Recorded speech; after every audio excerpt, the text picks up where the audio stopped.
I'm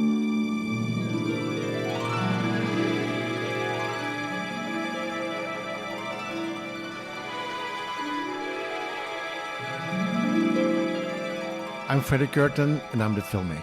And I'm Leilani Farha, and I'm the advocate. So, the advocate, are you ready to go? I don't know. I'm ready to go, but there's nowhere to go. Okay. I am not allowed to travel anywhere, but you've been traveling, Fredrik. You have been in the wonderful, the beautiful, the incredible Milano. Yeah. Tell us why. Why were you there? It's actually just after we recorded the last episode, the one about Amsterdam. I got an email from Milan saying that Push, the film, has won a Prix Italia. And Prix Italia is a very prestigious TV award. So it's basically the public service TV award.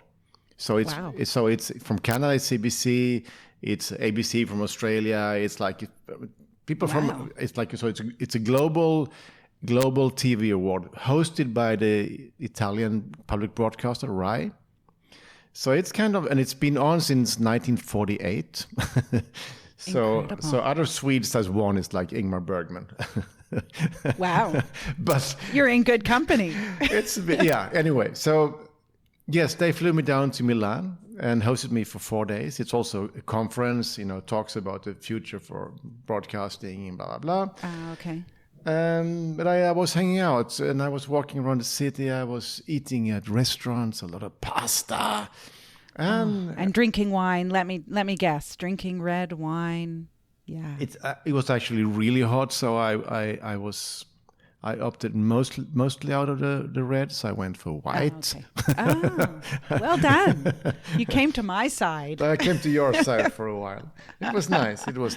No, that's amazing. Amazing for Push. But what does it mean?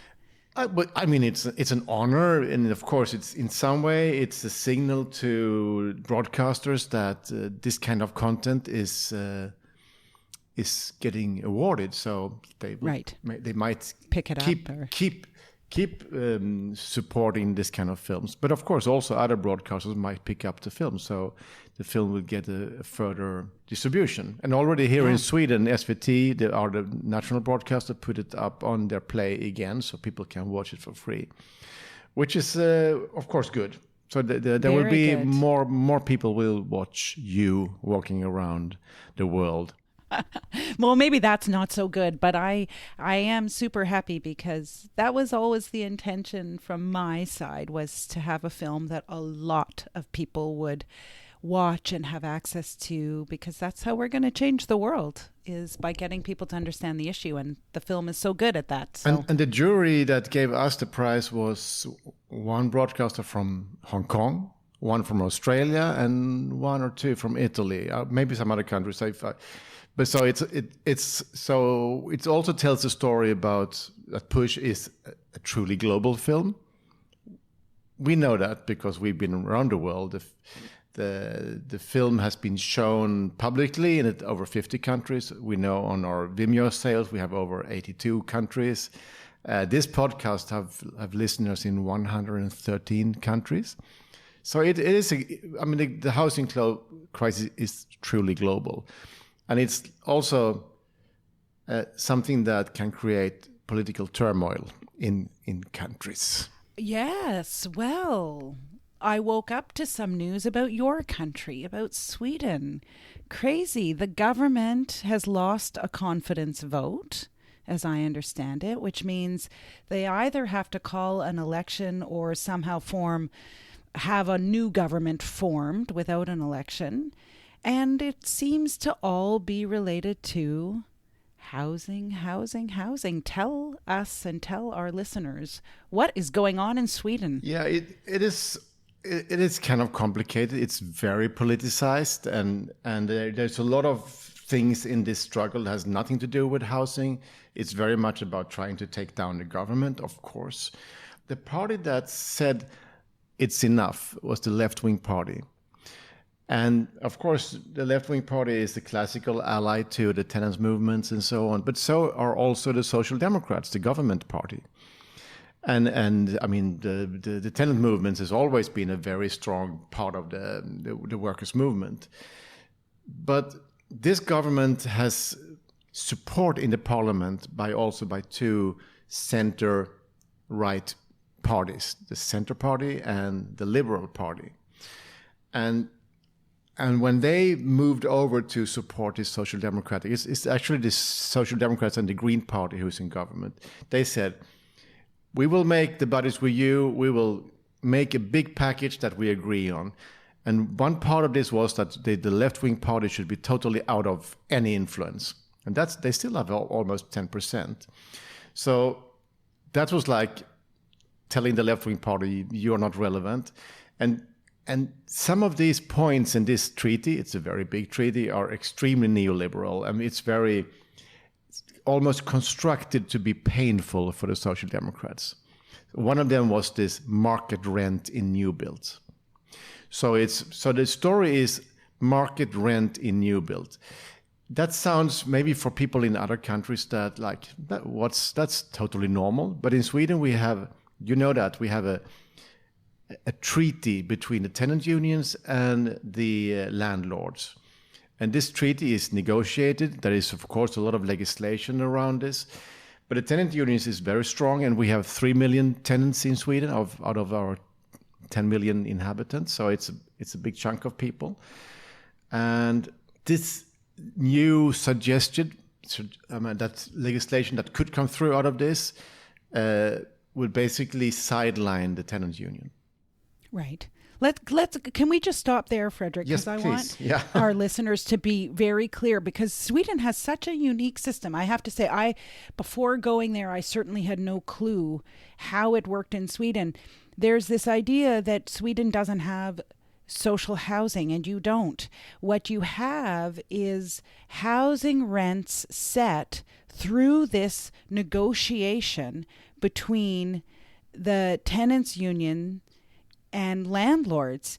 And so rents get set through what I understand can be quite rigorous negotiation.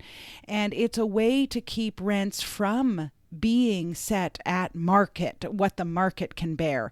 The tenants union represents tenants, all tenants, low income and higher income tenants. And so they have a job to do, which is to try, as I understand it, to keep rents at a level that people can afford. And so this new possible legislation is suggesting something quite different from that, which would be just to let any new apartment the rent could be set based on what the market can bear. Yeah. Cutting out the tenants union, basically. Is that right? Cutting them out, sidelining them totally. So it means that the tenant would then negotiate straight with his landlord. And you can see the power balance in that kind of negotiation. It's something that's very, very... It's a new thing in Sweden. It's quite revolutionary. From a right-wing perspective, but they have been asking around what people think about that. So, a big majority of the Swedes are against this, but not the political parties, because it's a bit strange. The Social Democrats have had the power in this country for many years.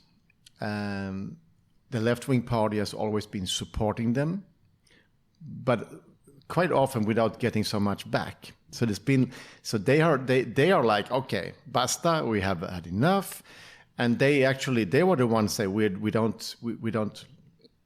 can't trust this government anymore.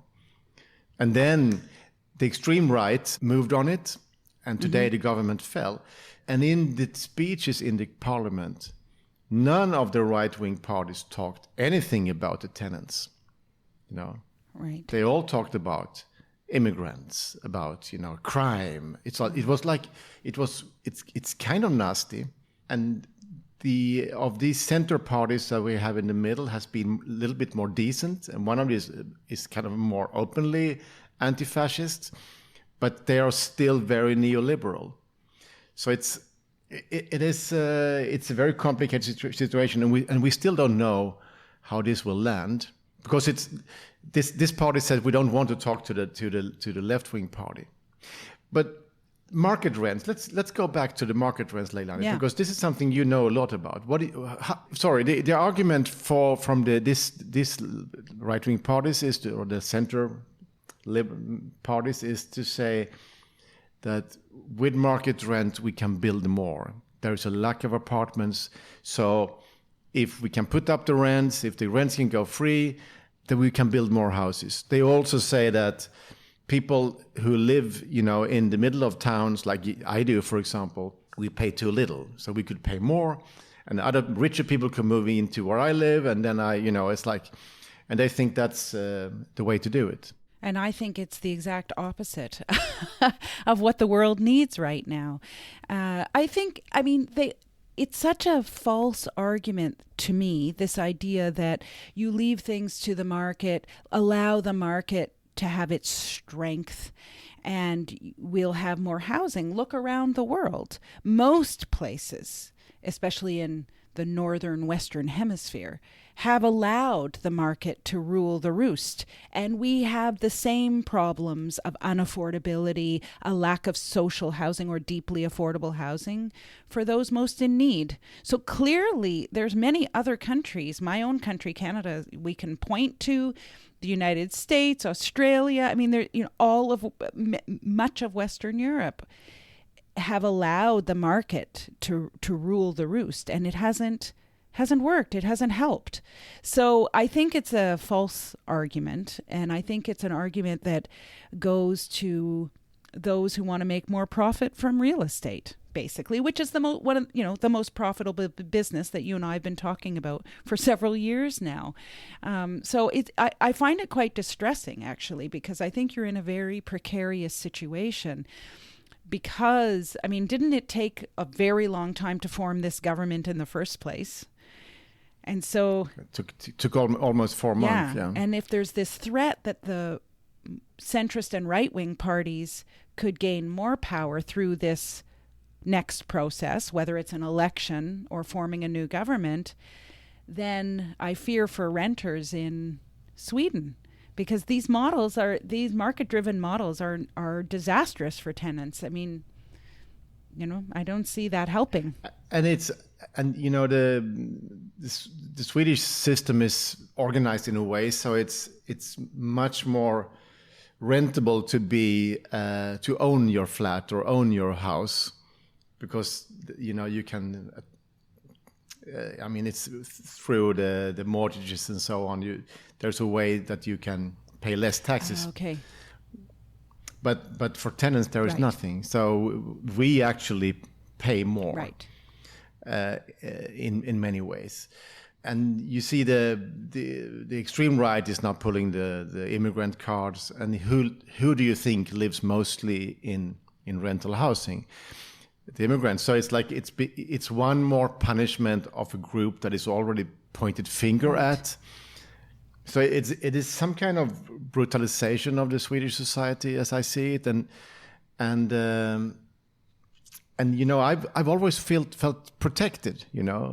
I live in the same apartment since almost 40 years, so it's like it's crazy, but it's my kids are born there, and it's like and it's not very big. It's like it's just a nice. That's my place. That's my home, and in Sweden a contract is for life. You have the right to stay in your apartment. Wow! So the landlord can't kick you out. Of course, if you destroy stuff or there's a lot of things that can make you evicted. But if you behave well, you can stay you can stay on your contract. Wow! So they can't pull you out. So that's a very good protection, and that protection is not under threat at this moment. No, but that protection would be under threat if rents are raised to market levels, and you see, what worries me is that it opens a gate. So if you allow for new builds to be market rent, that's the beginning of the end. Then I think it opens all rents to market rent, and then it's some moment, at least that's what we fear. That's what we fear. And it's not only new build, it's because it's also new apartments in old buildings, like say office turned into apartments. That can also be put market rent. you really refurbish something like in a major way, it can also be put on market rent. Regarding to this proposal. No, and then that means that people will not be able to afford it and will lose their homes because of either they're falling into debt arrears or they decide to leave. But that also disrupts the fact that you have the ability to have a lifelong lease. So it will actually completely change the housing landscape in Sweden, or has the potential to. But Leilani, there is a lot of people who are more neoliberal in their economic views. That they believe that the market is a good power that can make the world better for all. How can you explain to them why the market is not delivering in your world of housing?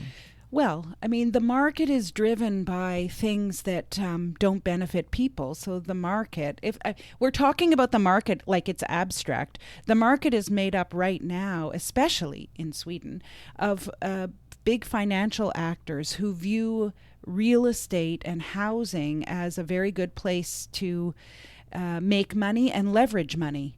And those interests are not the interests of tenants, of course. Those interests have nothing to do with people living in homes and having families, a safe place to live and a place to contribute to your community. Those interests are working to squeeze as much profit as they can from every square meter of every home. And the result then is of just allowing the market unregulated to set rents is they set rents based on the return they want to see on an investment, and they're not setting rents based on household income. And that's why I'm always wedded to human rights and that human rights framework, because under human rights, affordability is what a household can bear. You know, what a average household income, then you shouldn't spend more than a third of your income on rent. But markets don't care about household income. They care about return on investment, basically. So that's the big danger here, I think. Their argument is also that it's hard to build apartments that people can afford to live in. So it's like new build has to be more expensive because it's very expensive to build new. Yeah, and especially now they're also using arguments around decarbonization of housing and trying to build green, that's even more expensive, and so that they need more money. But then I think that's where governments really do need to step in, if it's even true. I mean, we have to query how much profit these actors should be making and should be expecting. That's one, I think.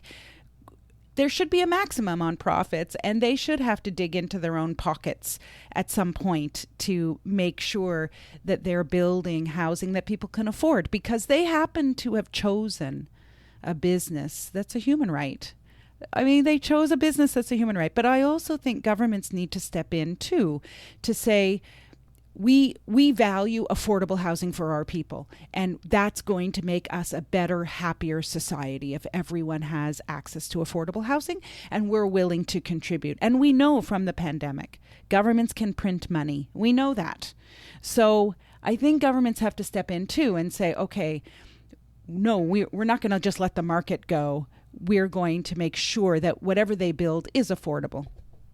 What do you say? I think you're right. But it's true. I mean, we know that a lot of the construction companies, the projects that are building houses are all financial products. They're all on the stock market. So they all want a very quick return of investment, and they want a very high return of investment. And as I see it, that's part of the problem, of course. In the old days, governments were building themselves. But we also have this kind of fair competition system, especially within the European Union, which makes it very hard for governments to build themselves. So it's all out on the market, because the market is very high up still. But the thing that worries me is that in Push we talk about how Milton Friedman started in Chile, how this idea of, the trickle down, be greedy, make a lot of money, and then that money will still be very good for everybody because that will be some kind of efficiency in that. And then Reagan and Thatcher picked it up and rolled it out. And basically most even progressive social democratic countries like Sweden accepted a lot of that, even if we then kept for example, we funded a lot of our rent control systems. When we heard now President Biden saying the trickle-down economics never worked. We have this kind of a global way of saying, okay, the neoliberalism, the deregulations have gone too far. You even hear billionaires saying the same. It's like you don't have to be super radical to say it doesn't work. So now we are still getting that kind of voices into our politics today that's saying it's like the echo of Milton Friedman again. Of course, with some kind of packages around it. And it's kind of this huge investment into political agenda made by the big business is still having an effect here in Sweden today.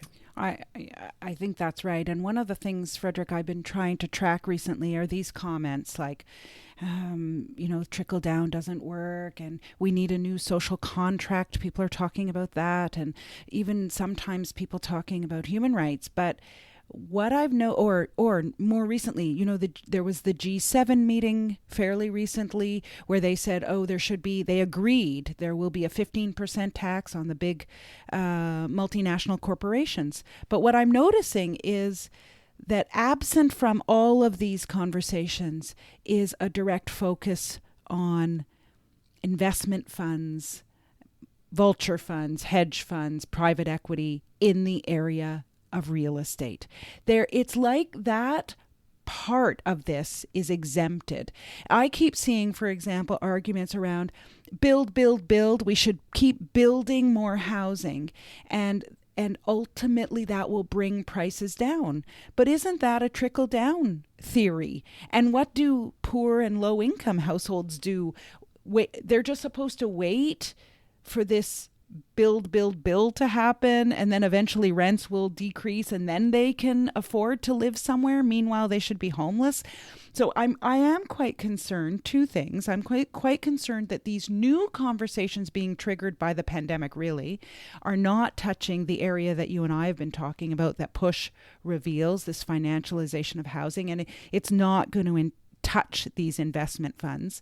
And then sort of more locally, I'm really worried about Sweden.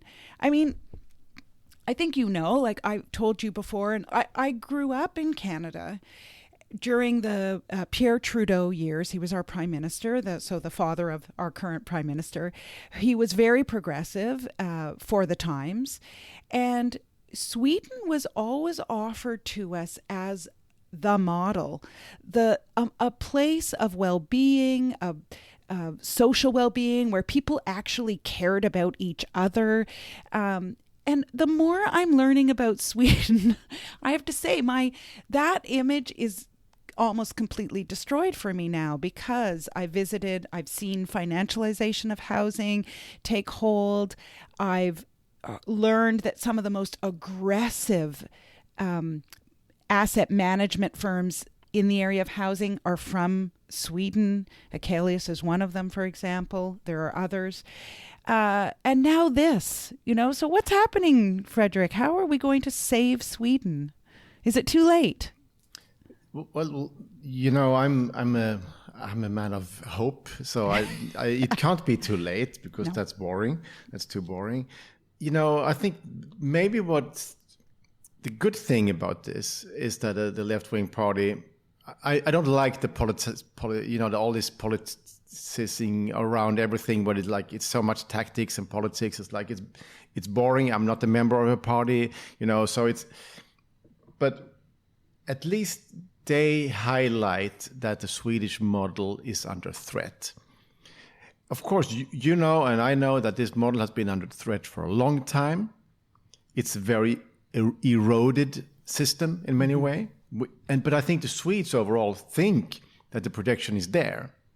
So they haven't really understood the Blackstones, the Fonabias, the Akelius, the Heimstad, and all these.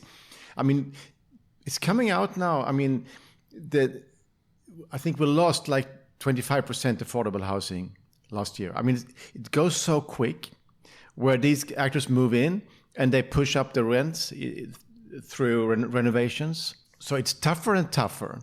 And of course, you know, if a family can't pay their rent in a new build, the cities will help you. So it's also the taxpayers they're pushing over more people to the cities to pay for, you know, and they make more profit. So it's like also from a governmental perspective, it's really stupid because it puts your cities under pressure. You're giving away your money that could be spent in a better way.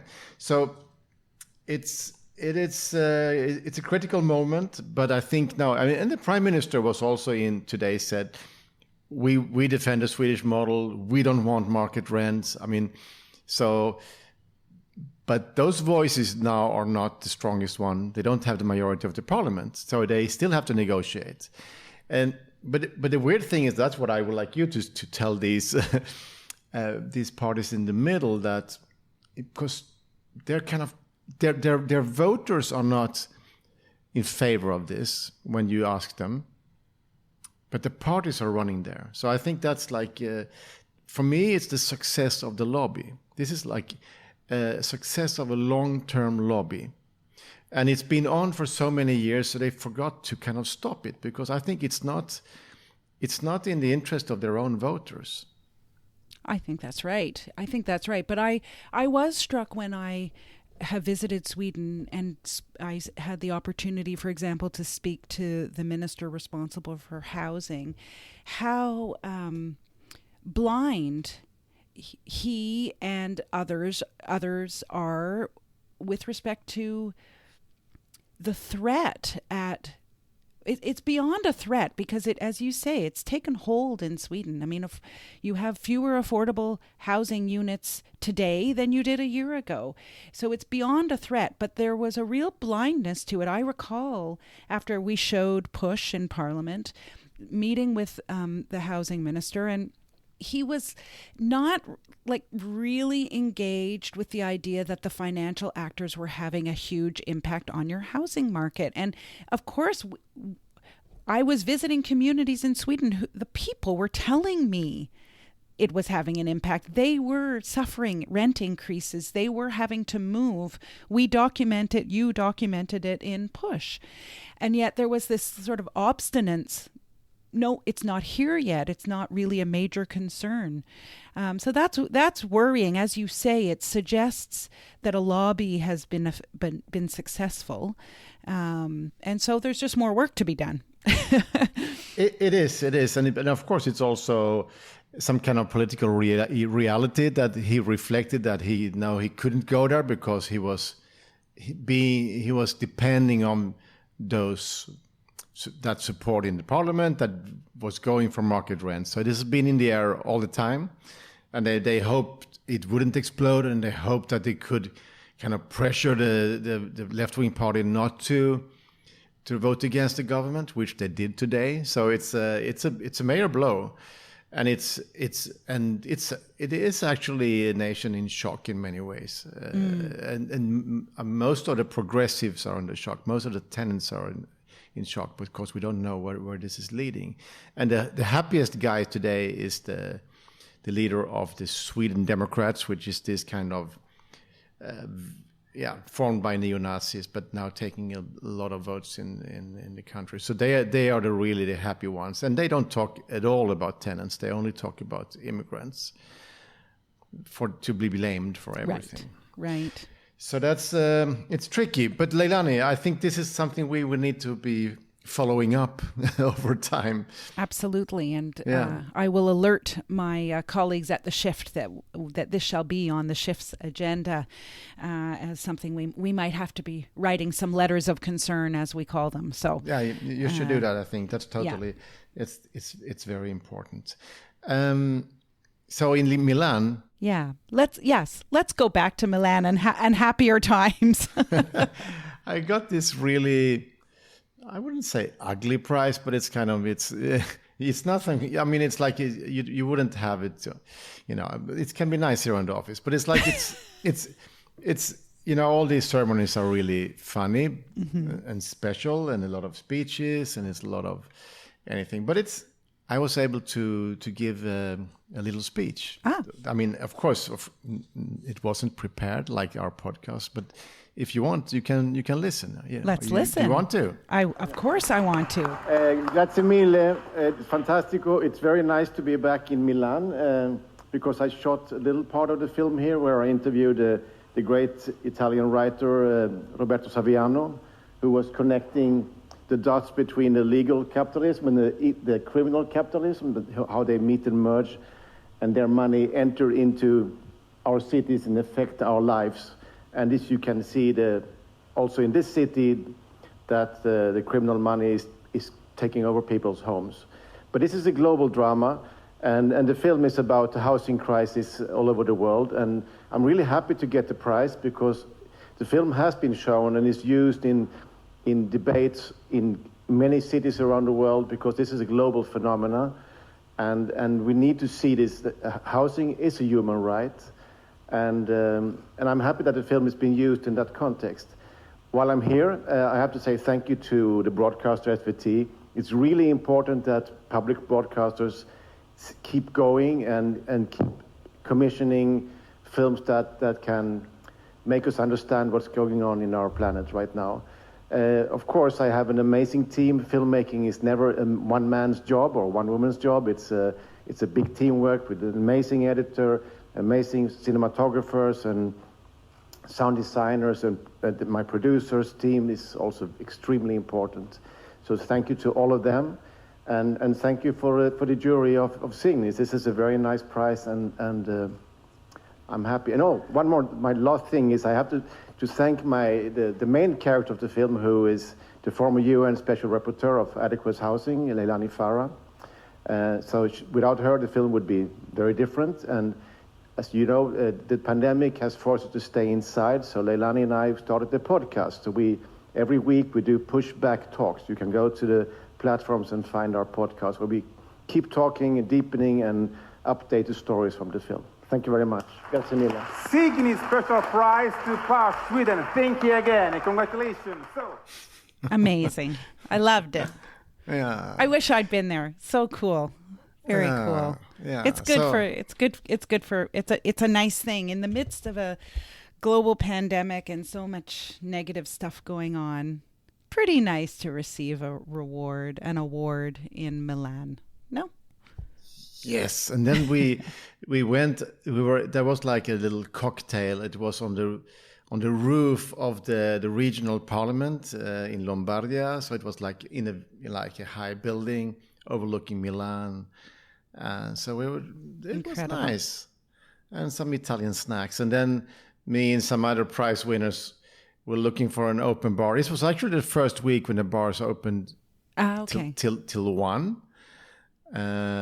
People are still walking around with masks, but the bars, if you sit down, you can order. And we were it was the only thing we could find open for such a big group was like a Mexican place. So it was tacos, tequila rounds, and waiters singing. It was also DJs. Amazing. So we were and they were putting funny hats on people. And it was like totally, it's not a normal place I would go to, but we had great fun, and the pandemic was not there at all. I think they kicked us out around 2:00. So. Amazing. As someone who has been stuck in a basement in Ottawa, Canada, I am living vicariously through your experiences, and I was following you a little bit on Instagram to see, it looked amazing. There is a life after the pandemic. And there is a lot of work to do also after the pandemic, my dear. That's right. Oh, I know. I'm feeling it. Yeah. So I think this was a little you and me session of Pushback Talks. And I guess we should keep going. I don't know how we're going to do this summer, if we're going to have a break or not. Let's talk about that. But for now, I wish you a beautiful day. And in Malmö, we have a heat wave, so I will go to the sea. I'll be to the sea every day. It's so nice. Before you go to the sea, though, I have one unfortunate question to ask you, Fredrik. How do we fund this podcast? Oh. Actually, we don't fund it. It's kind of silly, isn't it? You do. I mean, we've made like, I don't know, is it 45 episodes or more? I don't know. Since last summer, and we have no money. No. So how can people work without money? Well, because they're stupid, I guess. I've been blocked from doing my normal work, so I'm a little bit, okay, I better do something. But of course, if we should sustain this over time, we need to fund it. And you can become a patron. And it drops in new patrons all the time, and you're all welcome. You are our best friends. And to all patrons, thank you very much. And to all new patrons, please join. It's like giving Leilani a little glass of white wine. You know, it's like $5, and she'll be happy every month. Think about that. And if it can also be $2 or $1, you can do, or €1. I mean, you can find something that is possible for you, but that support means a lot for us. Not only the money, also the love that you show by joining Patreon Pushback Talks. Right. And it's all about the love. It's all about the love. Now you should see us making the heart. That's right. And then we have the Korean heart, this little small Our one. Favorite. That's favorite, yeah. Okay. You can't see it, but we can see it. We can see it. Yeah. Okay, Fredrik, I'm going to release you to the sea. Please do. Ciao. Take care. Bye. Bye. Pushback Talks is produced by WG Film. To watch Push, visit pushthefilm.com. You can also support us by becoming a Patreon at patreon.com/pushbacktalks. Thank you so much for listening, and we'll see you again next week.